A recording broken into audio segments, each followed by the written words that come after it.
We now join Kennedy Mureithi, who's at the Jomo Kenyatta International Airport, for the latest. Kennedy, earlier we did speak to the CES Transport, that is James Macharia, and he told us they had reached 26 of the 32 Kenyan families affected. Is that the case?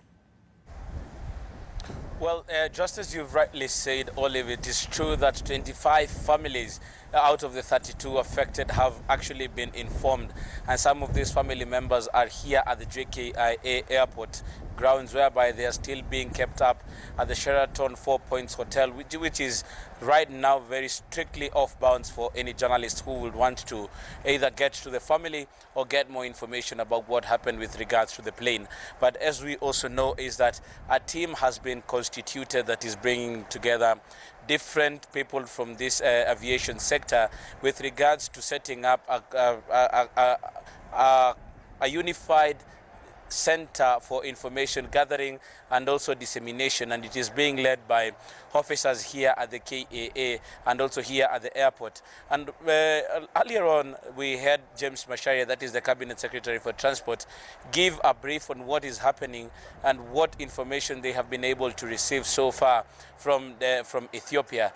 In the morning they gave a press conference with the manager for Ethiopian Airlines, and in that press conference they say that even family members who would want to travel all the way to Ethiopia just to get a first-hand information, they will be flown and catered for free by the Ethiopian Airlines as just a way of trying to get more information on what is happening. But also what we have, the information that has already come to us in the last few minutes, Olive, is that the CNN is reporting that an expected launch of the Boeing 777X that was slated for this Wednesday has been postponed indefinitely.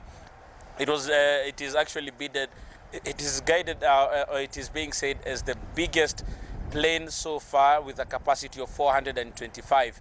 But that launch has been postponed indefinitely following what has happened. Yesterday, the Boeing company was able to send out an alert saying that the accident is unfortunate and it is condoling with the families that lost their loved ones. And this unexpected turn of events has actually pushed forward what is happening. You remember, as Sharon Baranga has been able to tell us in the first story that she's done, that this is not the first accident with regards to the Boeing, and it is now raising concerns with regards to what happened with the Boeing. But that new piece of information that has just also been captured in her story with regards to the flight having come down with fireballs is also another interesting aspect that the investigators will be looking into, and probably in the next brief that we'll be having with the CS James Macharia, because he has said that he will be giving information periodically, probably he will be able to tell us what is the latest with regards to investigations that are coming from Ethiopia.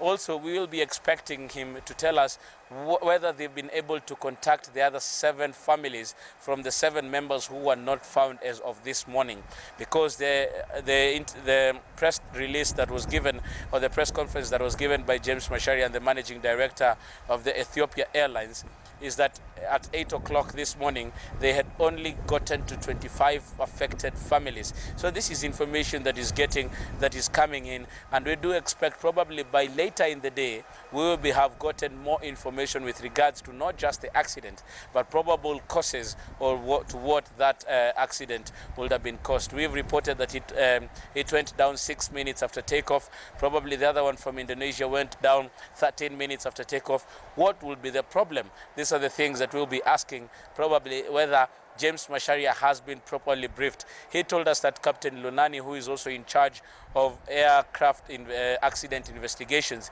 is already on his way to Ethiopia, if he is not there. But then he'll be able to tell us what more. This is part of the interview. This is part of the press release that was there in the morning by CS James Macharia. You know, investigations are still ongoing, and our colleague from Ethiopian Airlines may talk a bit more about that in terms of investigations. As you know, these kind of things take time, and so we are seeking for patience in terms of allowing the investigators, the specialists, the experts to carry out this very complex process of investigation. On our part, because Kenya is an interested party, We had the highest number of casualties. The aircraft was destined for Nairobi. We shall also be participating in the investigations. That's why we shall be sending the director of air accident investigation, Captain Runani, to be part of that team. As of yesterday, we have grounded all Boeing B737-8 MAX fleet, which Ethiopian Airlines was operating and which was involved in yesterday's accident, as a precaution safety measure. But this does not mean that the incident was related with defects on this specific fleet. Well, Olive, we could not independently confirm whether the Ethiopian Airlines flight that was supposed to touch down at 10:30 here at the GKIA got here because we were not allowed to go to those sites. But we do expect probably that later on in the press briefing that will be told by CS Macharia, he will be either confirming this, because at the JKIA, probably if my camera person Jen could be able to show, is that everything is going on as normal. Flights are leaving. Those that are coming in, and information as we do have it right now is that we will be receiving information periodically from James Macharia, that is the CES in charge of roads and transport, and media have been given a space at the